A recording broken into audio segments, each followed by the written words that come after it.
আসসালামু আলাইকুম। সামনেই রমজান মাস। এই রমজান মাসকে কিভাবে প্রোডাক্টিভ বানানো যায়, সেই বিষয়ে সামান্য কিছু আলোচনা করব। আমরা প্রথমে একটা হাদিস নিয়ে আলোচনা করব, কথা বলব। সেটা হচ্ছে, যে ব্যক্তি রমজান মাস পেল অথচ সে তার গুনাহ একটুও কমাইতে পারল না, সে ব্যক্তি ধ্বংস। আমাদের নবী এই উত্তরে বলল, আমিন। তার মানে এখান থেকে আমরা বুঝতে পারলাম, রমজান মাস আমরা পেলাম, অথচ আমরা যদি নিজেদের গুনাহ যদি একটুও কমাতে না পারি, তাহলে আমরা ধ্বংস হয়ে যাব। সুতরাং রমজান মাসকে প্রোডাক্টিভ বা উৎপাদনশীল অথবা আমল বৃদ্ধি করার জন্য আমাদের দরকার হচ্ছে সুন্দর পরিকল্পনা এবং বিশুদ্ধ নিয়ত, এবং এর সাথে হচ্ছে সময়ের সঠিক ব্যবহার। এছাড়াও আমাদের নিয়মিত কিছু ইবাদত দরকার, যেমন ফরজ ইবাদতের পাশাপাশি নফল ইবাদত, কোরআন তেলাওয়াত, শবে কদরের রাত তালাশ করা এবং আরও কিছু ভালো কাজের মাধ্যমে আমরা রমজান মাসটাকে সফল করতে পারি। প্রথমে আমরা আলোচনা করব সুনির্দিষ্ট পরিকল্পনা। আমাদের রমজান মাস আসার আগে আমাদের পরিকল্পনা করতে হবে যে আমরা কিভাবে কাজগুলো করব।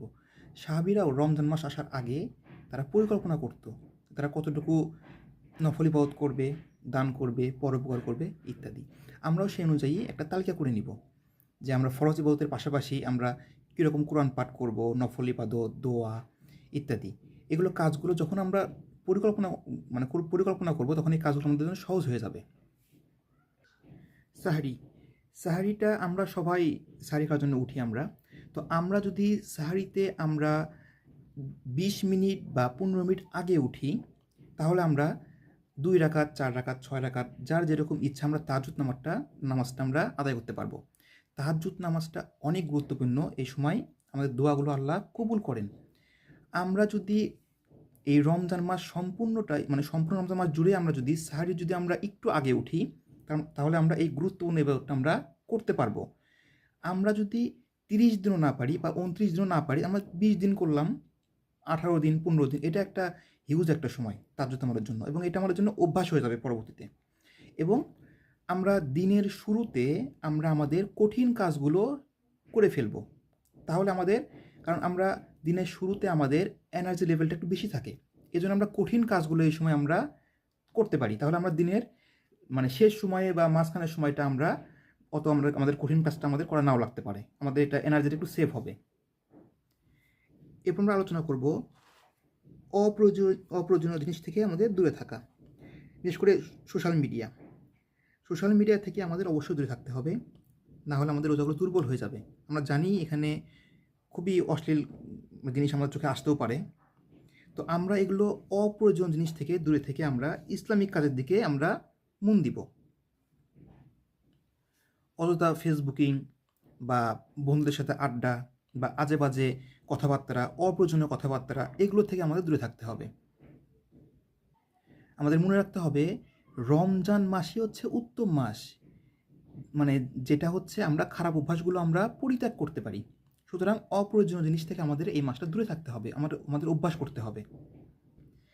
এরপরের বিষয়টা হচ্ছে কোরআনের দিকে ফোকাস। কেন? আসলে রমজান মাসটা কেন গুরুত্বপূর্ণ?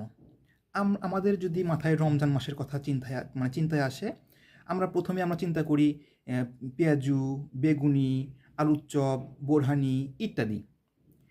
আরও হয়তো আরও মাথা চিন্তা আসতে পারে যে দিনটা অনেক বড়, রোদের তীব্রতা অনেক প্রখর, রোজা করতে অনেক কষ্ট হবে, এগুলো চিন্তা আমাদের মাথায় আসে। কিন্তু আল্লাহ আমাদেরকে মনে করে দিচ্ছে, আল্লাহ আমাদেরকে শেখাচ্ছে যে রোজার কথা মাথায় আসলে সর্বপ্রথম আমাদের কী চিন্তা আসতে পারে। আল্লাহ বলছে, রমজান মাসটা সেই মাস যে মাসে কোরআন নাজিল হয়েছে। এটা হচ্ছে কোরআন নাজিলের মাস। কোরআন নাজিল হয়েছে দেখেই এই মাসটা হচ্ছে গুরুত্বপূর্ণ। এই জন্য এই মাসটাতে আমাদের কোরআনের চর্চা করতে হবে আমাদের। আসলে যেহেতু এইটা কোরআন নাজিলের মাস, সুতরাং কোরআনের দিকে বেশি ফোকাস দিতে হবে। আমাদের কোরআনের লক্ষ্য ঠিক করতে হবে, আমরা কি করব এই মাসে। আমরা যারা কোরআন পারি না, তারা অবশ্যই এই মাসে শিখে নিব আমরা। আর কোরআন শিখাটা বা পারাটা অবশ্যই মুসলমানদের জন্য অত্যন্ত জরুরি এবং গুরুত্বপূর্ণ। কোরআনের লক্ষ্য ঠিক করা বলতে আমরা এই মাসে কোরআন কতটুকু পড়ব বা কতটুকু মুখস্থ করব, বা বুঝে বুঝে পড়বো, বা আমরা কেউ খতমও দিতে পারি। কারণ এই মাসে বেশি ভালো কাজ করলে এই সোয়াবটা আল্লাহ অনেক গুণ মানে অনেক গুণ বাড়ায় দেয়।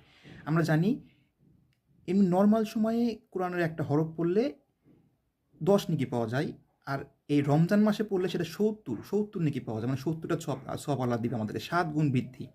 সুতরাং যেহেতু এটা মানে কোরআন নাজিলের মাস, সুতরাং কোরআনের দিকে আমাদের বেশি ফোকাস দিতে হবে। আমরা কেউ মুখস্থ করতে পারি, হয়তো 10টা সূরা মুখস্থ করতে পারি, বা 5টা পারি, বা অর্থসহ পড়তে পারি, বা আমরা শুধু মানে খতমও দিতে পারি, যেহেতু অর্থসহ পড়াটা খুবই গুরুত্বপূর্ণ। তো আমরা এই মাসে কোরআনটাকে এভাবে ঠিক করতে পারি যে আমরা একটা লিমিট নিব, এই লিমিটটা আমরা সেটাকে আমরা পূরণ করতে পারি এই মাসে। এরপর আমরা পুষ্টিকর খাবার নিয়ে আলোচনা করব। রমজান মাসে আমাদের অবশ্যই স্বাস্থ্যের দিকে খেয়াল রাখতে হবে। স্বাস্থ্যের দিকে খেয়াল রাখাটাও সুন্নাহ। ভাজা পোড়া, তেল জাতীয় জিনিস ইত্যাদি এগুলো মানে অ্যাভয়েড করা। একটু মানে এগুলো যদিও লোভ সামলানো যায় না, হয়তো একটু পরিমাণে খেলাম, তবে বেশি আমাদের ফল, সবজি, খেজুর এগুলো আমাদের বেশি বেশি খাওয়া, এবং পর্যাপ্ত পরিমাণে পানি খাওয়া। কারণ শরীর যদি সুস্থ না থাকে তাহলে আমরা ইবাদত করে আমরা মজা পাবো না, আমাদের ওই ফিলটা আমাদের আসবে না। এজন্য অবশ্যই আমাদের শরীরের দিকেও আমাদের মনোযোগ দিতে হবে। আমরা এরপর আলোচনা করব পরোপকার ও দানশীলতা। আমাদের আত্মীয় স্বজনের খোঁজখবর তো অবশ্যই নিতে হবে সবসময়, তো এই মাসে একটু বেশি বেশি নিব, এবং এর পাশাপাশি প্রতিবেশীদেরও খোঁজখবর নিব, এবং যারা অভাবী লোক আছে, যারা গরিব আছে, মিসকিন আছে, তাদেরকে আমরা ইফতারি করাবো। আমরা জানি ইফতারি করানো অনেক ভালো একটা কাজ, এবং আমরা গরিব দুঃখীদের মাঝে দান করব। দানের কথা ইসলামে অনেক পরিমাণে আছে, বিপুল পরিমাণে দানের কথা মানে বলা হয়েছে। আর দানের বিষয়ে আমরা একটা বিষয় লক্ষ্য করতে পারি, এটা একটা মানে খুবই গুরুত্বপূর্ণ একটা বিষয়, এবং একটা সহজ একটা বিষয় আমার কাছে যেটা মনে হয়, সেটা হচ্ছে আমরা 1 টাকা এখন কোনো বিষয় না। আমরা যদি চেষ্টা করি তাহলে এই মানে সারা রমজান মাস, মানে পুরো রমজান মাসে আমরা রাতে আমরা কমপক্ষে আমরা 1 টাকা আমরা দান করতে পারি, হয় সেটা মসজিদে অথবা সেটা কোনো অভাবী ব্যক্তিকে। তাহলে আমরা যদি 1 টাকা করে দান করি 30 দিন বা 29 দিন, রমজান মাস যে কয়টা মানে রমজান যে কটা হবে, তাহলে আমরা প্রতি রমজানেই দান করার একটা সওয়াব পাবো। এবং প্রতিদিন আমরা যদি 1 টাকা করে দান করি তাহলে শবে কদরের রাতটাও আমরা কি এর অন্তর্ভুক্ত হবে। এবং আমরা জানি কদরের রাতটা অনেক গুরুত্বপূর্ণ, 1000 মাস অপেক্ষা উত্তম। এই জন্য কমপক্ষে 1 টাকা হলেও আমরা প্রতি রাতে আমরা দান করব, তাহলে এটা আমাদের জন্য অনেক ভালো হবে। এছাড়াও আমরা এই দানের পাশাপাশি, আমি এটা 1 টাকা বললাম একটা উদাহরণ হিসাবে, আমরা যে যা পারি সেভাবে অনুযায়ী দান করব। আমরা প্রথম দিন 10 টাকা দান করলাম, পরের দিন দান করতে পারলাম না, তারপর দিন দান করতে পারলাম না, আবার কয়েকদিন পরে আবার 10 টাকা, 20 টাকা বা 100 টাকা দান করলাম। আসলে এটার থেকে যদি প্রতিদিন দান করি তাহলে প্রতিদিনের মানে সওয়াবটা পাওয়া যাবে, যে হ্যাঁ আমি প্রতিদিন, আমি প্রতিটা রমজানেই আমি কিছু না কিছু আমি দান করছি। আর আমরা জানি যে আমরা মন থেকে যদি সামান্য কিছু পরিমাণও দান করি, আল্লাহ সেটা আমাদেরকে মানে বিশালভাবে সেটা আমাদেরকে কি ব্যাক দিবে।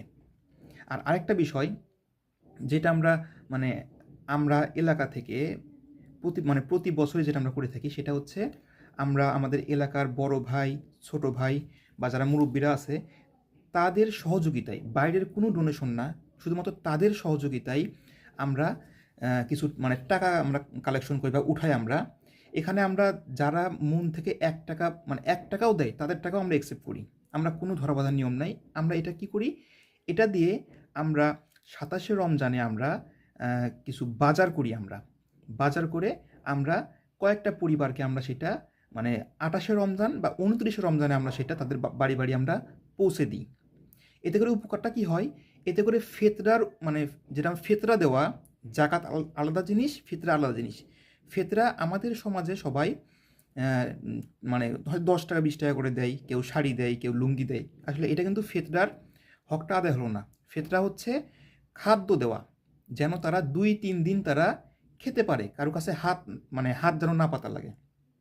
তো আমরা আলহামদুলিল্লাহ আমরা প্রথমবার আমরা মোটামুটি 5-6টা পরিবারকে আমরা আল্লাহর রহমতে মানে সাহায্য করছি, মানে বাজার করে দিয়েছি আমরা।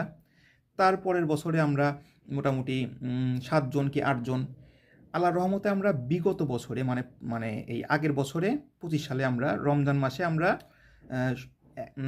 অনেক বেশি পরিমাণে ১৩ জন কি ১৪ জন পরিবারকে আমরা বাজার করে দিতে আমরা সক্ষম হয়েছি। তো এটা বলার উদ্দেশ্য হচ্ছে আমরা ইচ্ছা করলে আমরা নিজ নিজ এলাকায় এরকম ভালো কাজের একটা মানে সিস্টেম তৈরি করতে পারি। আমরা করব, আমাদের দেখে দেখে আমরা ছোট ভাইরা শিখবে। তো এই এই সামান্য ২-৩ দিন এই গরিব মানুষেরা হচ্ছে খাবার নিয়ে অন্তত টেনশন থাকবে না তাদের। তো এটা হচ্ছে আমরাও করতে পারি আল্লাহর রহমতে। আচ্ছা, এরপরে আমরা কাজ করব হচ্ছে বিলুপ্ত সুন্নাহ, যেগুলো সুন্নাহগুলো হচ্ছে বিলুপ্ত হয়ে যাচ্ছে, তার মধ্যে অন্যতম হচ্ছে মেসওয়াক। আমরা জানি আমাদের নবী ইন্তেকালের আগে যেই আমলটা করেছিল বা যে কাজটা করেছিল সেটা হচ্ছে কি মেসওয়াক। এবং তিনি এটাও বলেছিল যে আমার উম্মতের যদি কষ্ট না হতো আমি তাহলে মেসওয়াক করাটা আমি ফরজ করে দিতাম, সবার জন্য আবশ্যক করে দিতাম। তার মেসওয়াকটা অত্যন্ত গুরুত্বপূর্ণ এবং এইটা আমাদের সমাজ থেকে প্রায় বিলুপ্তর পথে। তো আমরা এই রমজান মাসে মেসওয়াকের যে সুন্নাটা এটা আমরা চালু করতে পারি এবং আস্তে আস্তে আমরা আমরা পুরো বছরই এটা আমরা কি অভ্যাস করতে পারি। আরেকটা গুরুত্বপূর্ণ বিষয় হচ্ছে, আমার অনেক বন্ধুরা বলে যে আমি ধূমপান ছাড়তে পারি না, আমি কী করতে পারি? তো সমস্ত খারাপ কাজ পরিহার করার মাসই হচ্ছে রমজান মাস।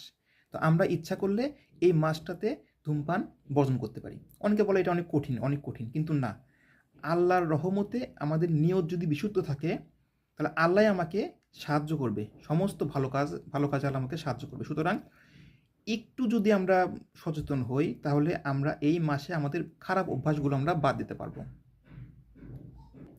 তো এটা ছিল আমাদের সামান্য আলোচনা। আমরা ইচ্ছা করলে আরও যে যার মতো করে আমরা আমল করতে পারি।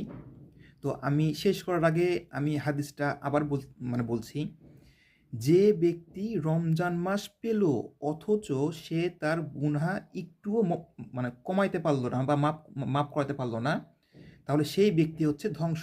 এবং আমাদের নবী এই উত্তরে বলল আমিন।